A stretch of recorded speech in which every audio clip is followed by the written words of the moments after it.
So magandang araw mga kaibigan, update video tayo at isang smart rice cooker na tinatawag ang ating i-repair. So bali ang complaint dito ng may-ari ay nawalan siya ng power. So sa tingin natin dito wala siyang pagkakaiba sa mga tinatawag na basic na rice cooker. So naging smart lang siya dahil pwede siyang i-program. So yan ang nakalagay dyan, smart rice cooker.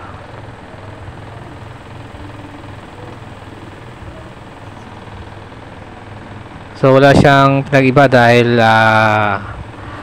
meron siyang thermal fuse heater. So nagkaroon lang siya ng special na feature, yung tinatawag na mga pwede mo siyang i-programs. Yan, pwede kang mag-adjust ng init niya.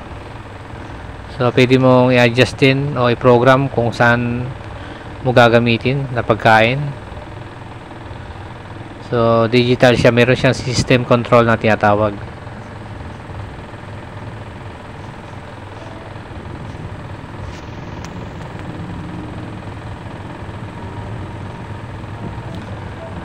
So malamang dito ang nag-open yung pinaka-fuse niya.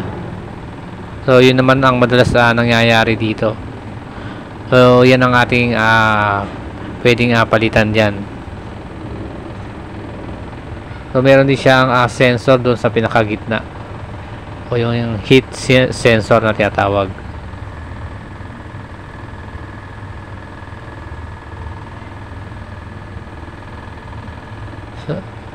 So checkin lang natin kung yung continuity niya. So kung wala kayong tester, pwede rin naman na palitan nyo agad yung pinaka thermal fuse. So ang value niyan ay mga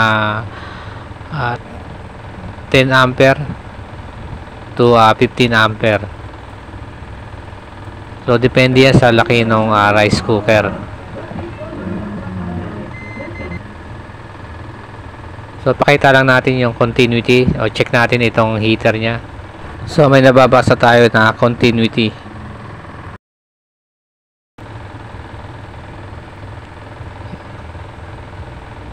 At i-check rin natin itong pinaka thermal fuse niya.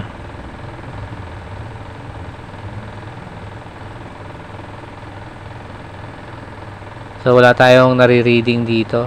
Dapat tutunog kasi itong tester. So nakalagay OL, ibig sabihin open line siya. So kung tutusin na basic repair lang ulit ito mga kaibigan. Bali yan ang ipapalit natin na thermal fuse. So ang value niyan ay 15 ampere. So pwede tayo tumaas from 10 to 15. So yan ang ginagawa natin dyan.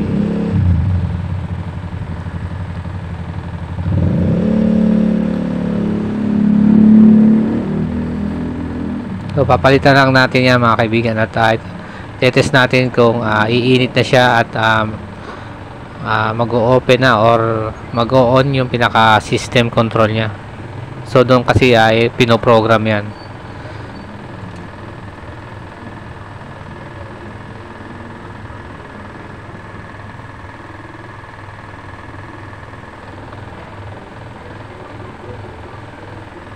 So ikakat lang natin yan, tapos ipapalitan natin, tapos ibabalik natin yung pinaka-insulator nya.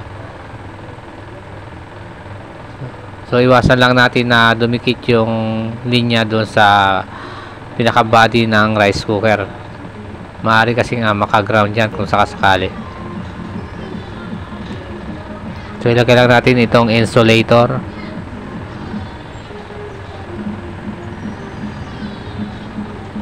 So kung itatanong natin mga kaibigan kung pwedeng i-jump yan o gamitan ng wire. So depende po yan kung wala kayong thermal fuse at gusto nyo nang gamitin. Pwedeng lagyan niya ng solid wire. Yung katamtaman lang ang laki. Pero nakadesign po yan para iwas aksidente or para sa safety, nakadesign yan na meron siyang thermal fuse. So kailangan palitan yan ng thermal fuse. So yan kasi ang sisilbing protect kung sakaling mag-overheat o hindi mag-automatic na mamatay yung or mag-off yung rice cooker. So for safety yan. So nakadesign talaga yan na mayroon siyang thermal fuse.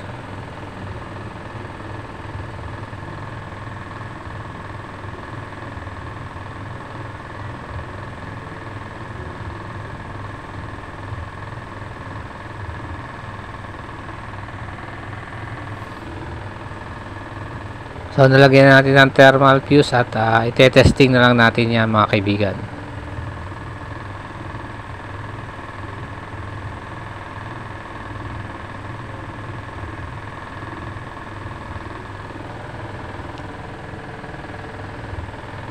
So ilagay lang natin itong kanyang line cord o at i-plug natin.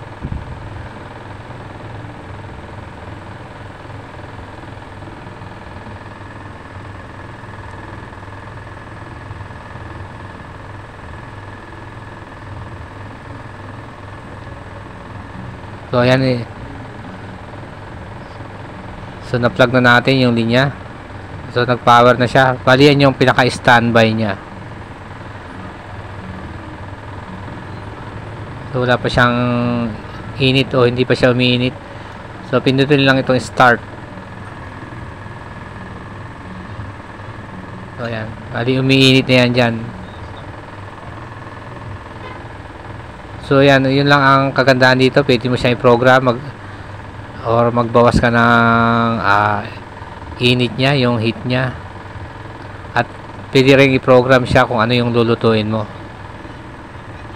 So umiinit na siya mga kaibigan. Bali pakikita lang natin.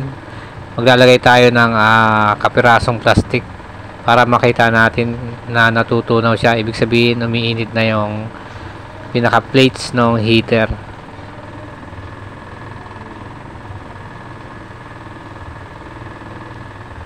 So yan, i-test lang natin saglit kasi plastic yan. Bali tatanggalin din natin yung kapirasong plastic.